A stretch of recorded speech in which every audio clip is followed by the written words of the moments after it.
Imaginez-vous dans le futur où la réalité serait différente de ce qu'on vit aujourd'hui.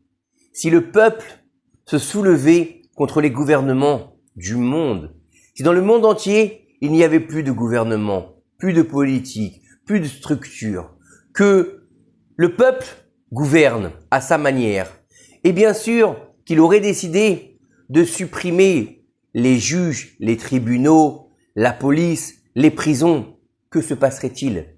Comment est-ce que nous pourrions vivre de cette manière? Pensez que c'est possible de vivre sans policiers, sans tribunaux, sans prison? Ce serait ce qu'on appelle l'anarchie. Ce serait le balagan, comme on appelle ça. Ce serait pas possible de continuer à vivre. Pourquoi?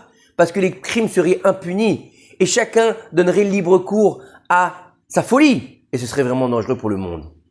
Et c'est ce que nous dit la Torah. Shoftim veshotrin titelecha bechol she'arecha. Il faudra mettre des juges et des policiers à toutes tes entrées, à l'endroit de tes villes. Il faudra mettre là-bas des tribunaux pour juger, des policiers pour aller ensuite mettre en œuvre la sentence du juge.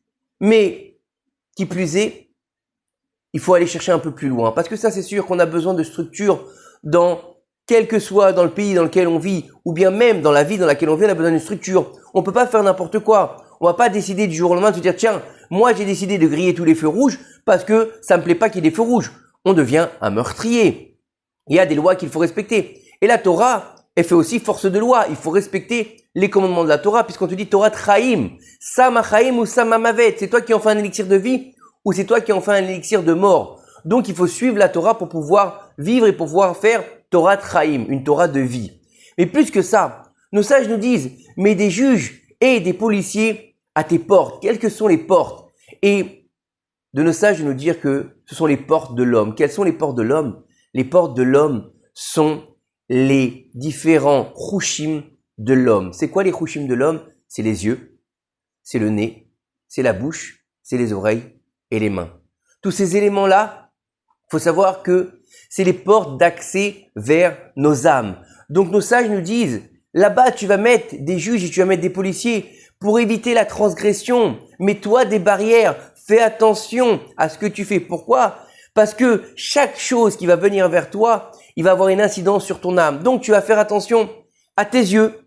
Mets des policiers devant tes yeux qui t'interdisent de regarder les choses qui sont interdites.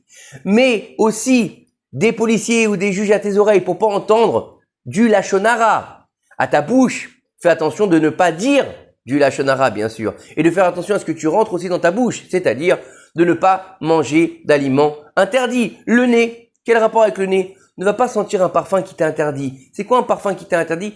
Par exemple, le parfum d'une femme mariée. Tu n'as pas le droit d'aller le sentir. Pourquoi? Parce que si tu es une femme mariée, ensuite, tu vas avoir des pensées qui sont pécheresses et tu vas t'imaginer avec cette femme-là. C'est interdit. Donc, ne va pas sentir des odeurs qui sont interdites. Et les mains, ne va pas toucher des choses qui te sont interdites, bien sûr. Ça veut dire qu'il faut préserver ses sens. Il faut garder ses sens. Il faut se mettre des barrières devant nos sens pour ne pas tomber. Et bien sûr que le Yetzer Hara, ce fameux ange qui va tout faire pour nous faire tomber, puis ensuite qui va venir dire à Kadosh Baruch Hu, regarde Dieu, tu te rends compte qu'est-ce qu'il a fait celui-là? Donc il est celui qui nous fait tomber, et il est aussi l'accusateur. Il va venir, il va nous dire, regarde la fille qui passe là. C'est pas grave si tu la regardes un petit peu. Il n'y a pas de mal à regarder le menu même si on est au régime. Regarde ce restaurant-là. Ça a l'air pas mal quand même, les petits crustacés. C'est marqué quoi dans la Torah? Tu mangeras pas de crustacés? Écoute, t'es en vacances, on est en été, c'est Jean les pains, personne ne te connaît. Personne ne le sera. Oui, personne ne le sera. Personne n'a su que t'as regardé la fille, personne n'a su que t'as mangé d'aimer taref, personne n'a su que t'as été avec ta secrétaire. Nos sages nous disent que les murs ont des oreilles et que l'oiseau, il propage son son au-delà des frontières. Ça veut dire quoi? Ça veut dire que toutes les choses se seront à un moment donné. On nous dit très bien que, n'oublie pas, un œil regarde, une oreille entend, et tout est noté dans le Pinkas, dans le carnet de notes d'Akadosh Baruch Hu. Un œil voit, c'est Akadosh Baruch Hu, il voit tout ce qu'on fait. Il entend tout ce qu'on dit, même tout ce qu'on pense. Il sait tout.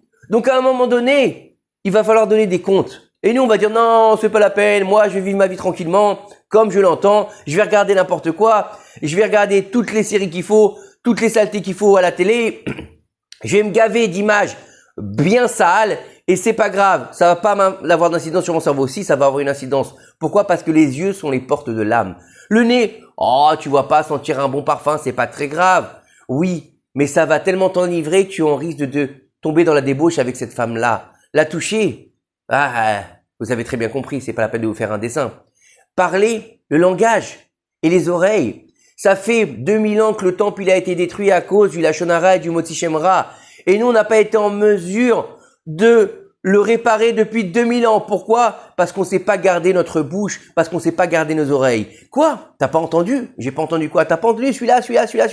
Ah, eh bien, je te dis quelque chose. Eh bien, je te dis. Et maintenant, il y a la nouvelle forme, c'est quoi? On dit plus rien. Moi, j'ai rien dit.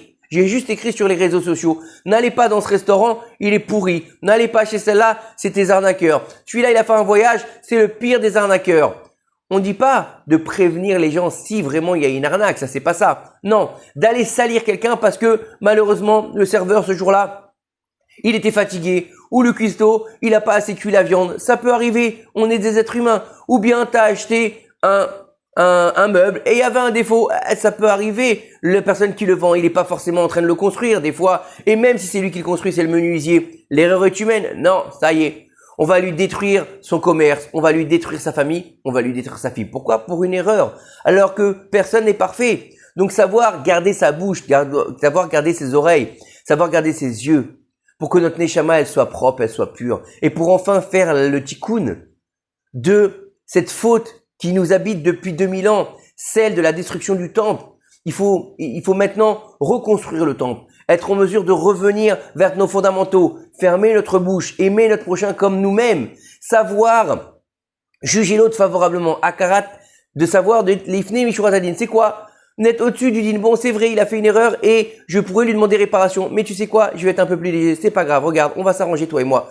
Il n'y a pas de problème. Bezrat Hashem, t'as fait une erreur, ça arrive à tout le monde. Viens, on s'arrange, on trouve un terrain d'entente. Non, il n'y a pas de terrain d'entente. C'est le coup près. Et quand il y a le coup près sur terre, il y a le coup près dans le ciel. Il faut savoir se garder, il faut savoir se protéger, il faut savoir mettre des juges et des policiers à nos portes pour ne pas tomber dans la faute. Surtout dans les moments d'été où on a l'impression que tout nous est permis. On est plus léger avec les amis, avec la famille, avec les connaissances. On a l'impression que tout est permis. Bah, c'est la femme de mon meilleur ami, tu vois pas? C'est que c'est mon meilleur ami, donc on va être proches, toi et moi. C'est pas, il n'y a pas de malentendu. Et malheureusement, des fois, le malentendu, il finit à l'hôtel. Donc, ras v'shalom, qu'on tombe pas dans ces choses-là, qu'on tombe pas dans ces dérives. Et donc, avant de tomber dans ces dérives, protège-toi. Mets des barrières, fais attention. Vaut mieux prévenir que guérir. Il faut faire attention à nous, il faut faire attention à nos sens, il faut faire attention à ce qu'on voit, ce qu'on entend, ce qu'on sent et ce qu'on dit. Et ce qu'on mange, bien sûr. Et lorsqu'on va raffiner, et ce qu'on touche. Et lorsqu'on va raffiner ses sens, on va raffiner son âme. Et lorsqu'on va raffiner son âme, on va être proche d'Akadosh Baruch Hu. Et si on est proche d'Akadosh Baruch Hu, on sera protégé et on pourra vivre pleinement ces moments difficiles de ce qu'on appelle Chevle Mashiach, de les douleurs de l'enfantement de Mashiach, et on pourra passer les douleurs plus facilement, comme si on avait fait la péridurale. C'est-à-dire que la péridurale, elle atténue les souffrances. Et ben nous, si on veut la péridurale de l'accouchement du Mashiach, il faut savoir garder ses sens. Shabbat Shalom Umevorach, que ces quelques paroles de Torah nous aident à faire venir le Mashiach Bimera Be'aminu. Amen, Kélératon.